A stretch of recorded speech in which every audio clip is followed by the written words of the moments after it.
Welcome to the Rebel to Succeed podcast. It's your boy, Anthony Williams, the founder of RebelToSucceed.com. The purpose of this podcast is to share tips, advice, and strategies to help you improve in all areas of your life. My mission is to make a positive difference in your life to help you live your best life. Now let's get it.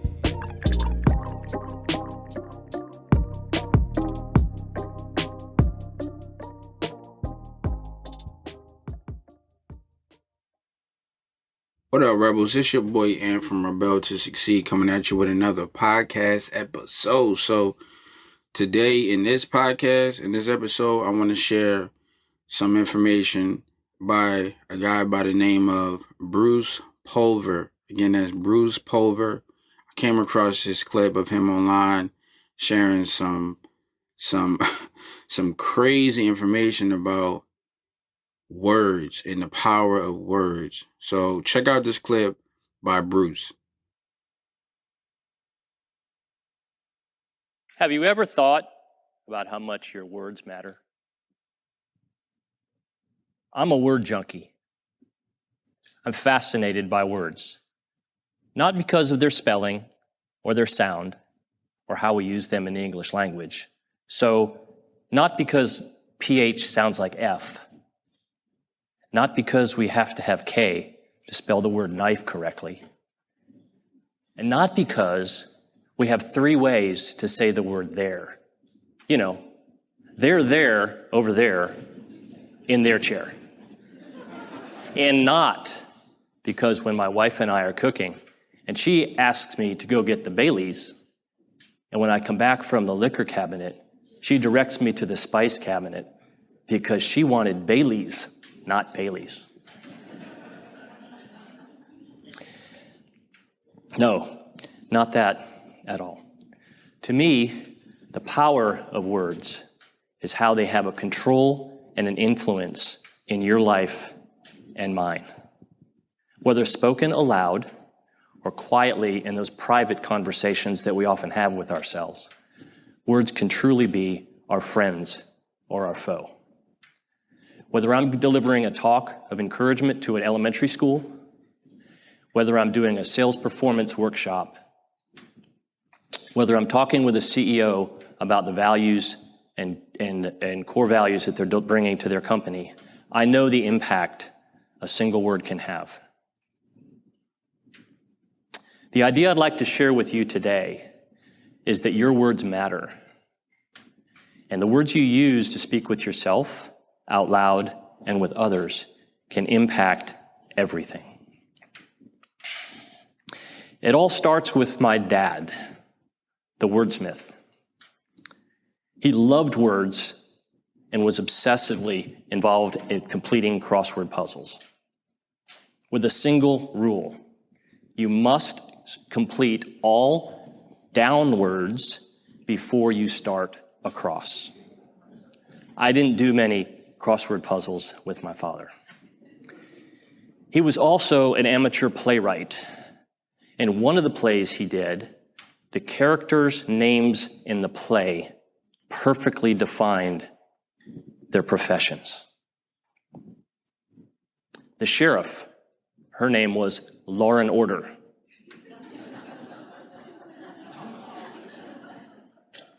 The captivating mystery novelist, her name was Paige Turner. The weatherman, he was from Europe. His first name was Gustav, gust of wind. And of course, the nurse at the hospital, her name was Ophelia Pulse.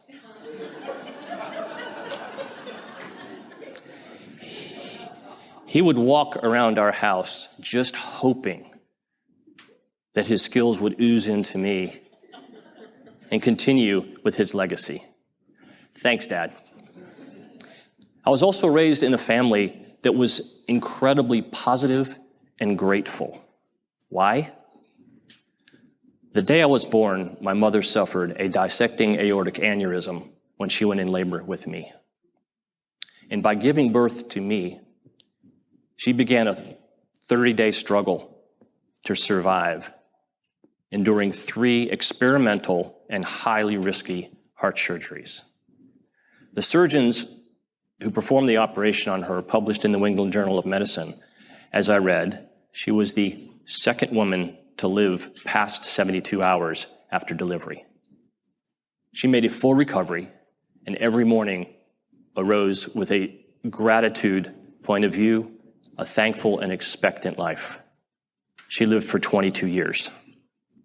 Thanks, Mom.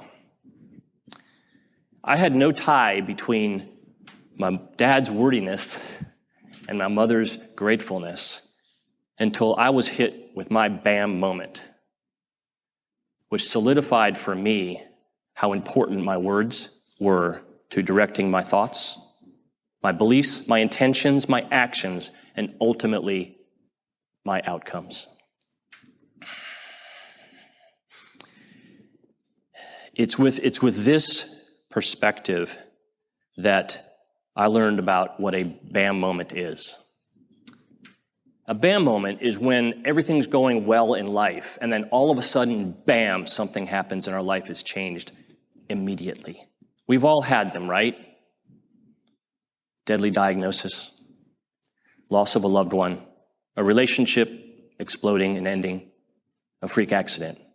For me, it was a sudden career change, a job loss. For after 20 years working in the healthcare information technology business, and after working for 3 years to secure, extend an existing business relationship with a large client, my position as Vice President of Client Development was eliminated. Bam! I was scared and I was devastated. So what do you do in these kinds of situations? Well, the story continues.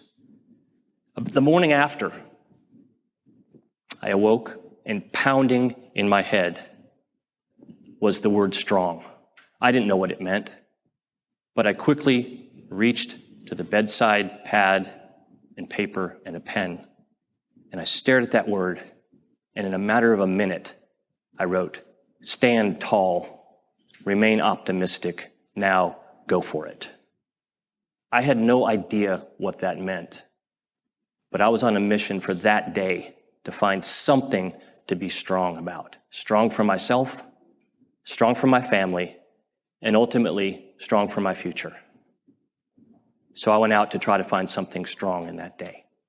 The next morning, I awoke at the same time with the word pounding in my head, and that word was great.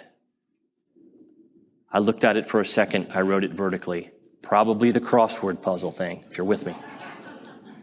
And immediately, I got, get ready, expect a terrific day. I had no idea what that meant at that time, but between my house and the grocery store, there are 5 traffic lights, 2 of them are left-hand turns, and it's a very congested part of town. I think what was great about that day was I caught 5 green lights in a row. And I pulled into the parking lot and I got a parking space right up front. And then when I got through the grocery store, miraculously, another cashier line was opened. It didn't matter. I was focused on finding something great about that day. The third morning, I woke up and pounding in my head was the phrase, "Yes, I can." Yes, I can what, Bruce? I don't know, but it became, you expect success in challenging activities now. That was the day I started the resume. That's the day I started opening my Rolodex for my networking. That was the day that I started making phone calls and started moving forward. The power of our words.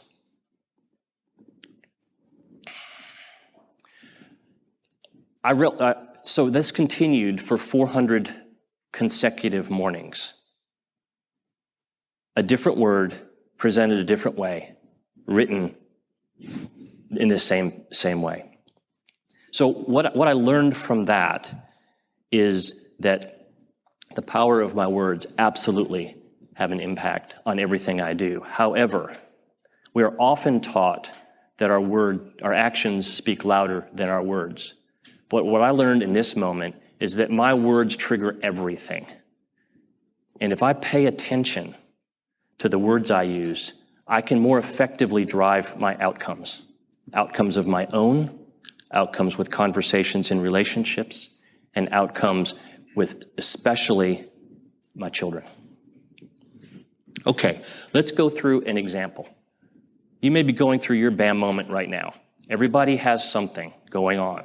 It might be catastrophic. It might just be, how am I going to get home and get back to work this afternoon? Because remember, I may have left and I don't want to be on Facebook today, so I may not be here or shouldn't be here. We can deal with things one way or the other. So let's go through the either or example. So we're faced with some sort of change, okay? We can look at it as can't handle another negative, gut-wrenching experience, or we can flip that and we can say circumstances have altered, now get engaged. How does that vary with how we'll be dealing with whatever that thing is? So we now have a framework for how to deal with this change, this BAM moment. However, it's not that easy, right? Because what happens? Mr. Fear jumps in. So we can look at fear either as, I fail every attempt regardless, or it fuels my energy and resilience. The fear may not go away, but how I decide to deal with it will determine my outcome. Okay, great, we've lined up the change. We've kind of got fear in the little corner here, at least temporarily. What about Mr. Confidence? We can say, can I? Or just move the I to the other side and make the question mark an exclamation point and say, I can. If we can do that, it moves us from being cautious, anxious, nervous, and insecure to inspired, confident, affirmed, and never a doubt. It doesn't mean we'll get there at the same tempo in a straight line. It does not mean that we will get there without obstacles, but it puts our mind in a place to be able to deal with that change.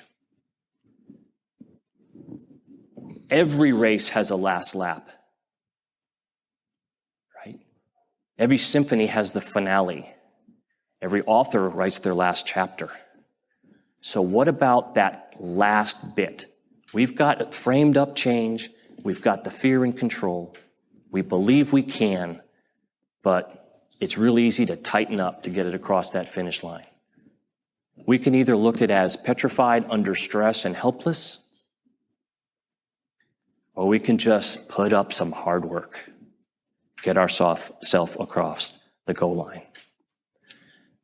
So what I've learned is a carefully selected word can save or change a life, can mend a broken relationship, can build confidence in ourselves to be successful. So I would like to leave you with a challenge, a 30-day challenge. I challenge you to live an inspired life. How do we do that? Invest in your possibilities. Do what you can with what you have today. Neutralize the naysayers. Einstein is quoted, and I'll paraphrase, as saying, negativity can find a problem with every solution. How about we say positivity can find a solution for every problem? Surround yourself with inspiration. The books you read, the people you surround yourself with, the music you listen to, because that will give you inspiration. Put your yes in motion. Start everything with you expect success. Yes. Insist you will, then do. Doing beats wishing. Do hard things. If you do hard things become easier to do. The batteries will go low. Plug in and recharge. When you do, you can elevate your energy. You always have another level. You just have to believe. And finally, distribute your inspiration to others. There's nothing more contagious than an inspired life. Your words matter.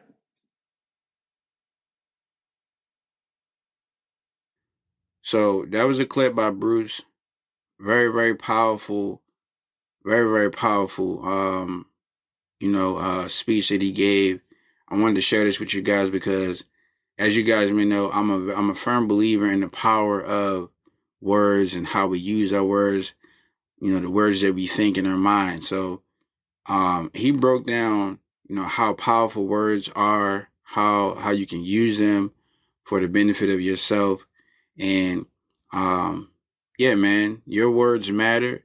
Everything that you say matters because, again, your subconscious mind is listening to everything that you're saying.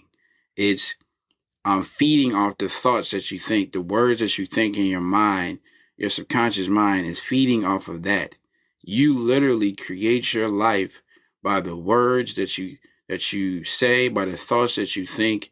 Your subconscious mind is shaping your reality for you by all of those things. So you have to be careful about the things that you say and the things that you do and the thoughts that you think, because your subconscious mind is listening. So be careful about what you say and what you think and what you do, because you're shaping your reality. And you may not even know that you're shaping your reality, and you could be shaping a negative future for yourself, all based off the things that you think and the things that you may say that you may not even really put thought into. If you say negative things, and you keep saying it enough and you actually start believing it, you're going to see that in your reality, right? Because your subconscious mind is listening. So you have to be careful about what you're saying. Have to be careful. Your words are powerful. Your words matter. So I encourage you guys to use your words to your advantage, right? You say positive things to yourself. As you guys may know, I'm a firm believer in the affirmations. I literally create affirmations for myself, and I listen to them by myself in the car, or I may listen to them when I'm on the computer and doing work or whatever. But I truly believe in the power of words, and I believe that words can shape your reality. So I'm only going to let powerful and positive words into my life. I'm only going to think positive things. I'm only going to accept positive thoughts. You know what I mean? Because I understand the power of the subconscious mind. Some people may not understand that, but I'm telling you, you're shaping your reality based off your subconscious mind. So you have to be careful about those things. And your words are one of the main things that shape it. So be careful with your words and use positive words to make yourself feel powerful, to make yourself believe that you are what you say you are. And eventually you're going to become that in the future. So hopefully you guys found some value in this episode. If so, I invite you guys to go and leave a review. Let me know what you thought about this episode. Let me know your thoughts on words and how powerful they are. Go to the website, rebeltosucceed.com. Check out more content there. And last but not least, be a rebel. Reach everybody by exercising love. And show somebody some love today. Put a smile on somebody's face. And yeah, it's your boy Ant from Rebel to Succeed. It's your boy Ant from Rebel to Succeed. And I'll catch you guys in the next episode.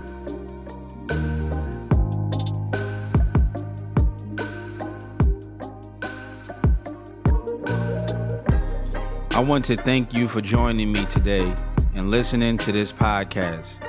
If you found this episode helpful or valuable in any way, then I encourage you to leave an honest review and subscribe to the Rebel to Succeed podcast for future episodes. To receive more content and value, make sure to visit the Rebel to Succeed website at www.rebeltosucceed.com. And finally, always remember that to succeed in life, you have to reach everyone by exercising love. So make sure to show somebody some love today. Thanks again, and I'll talk to you next time.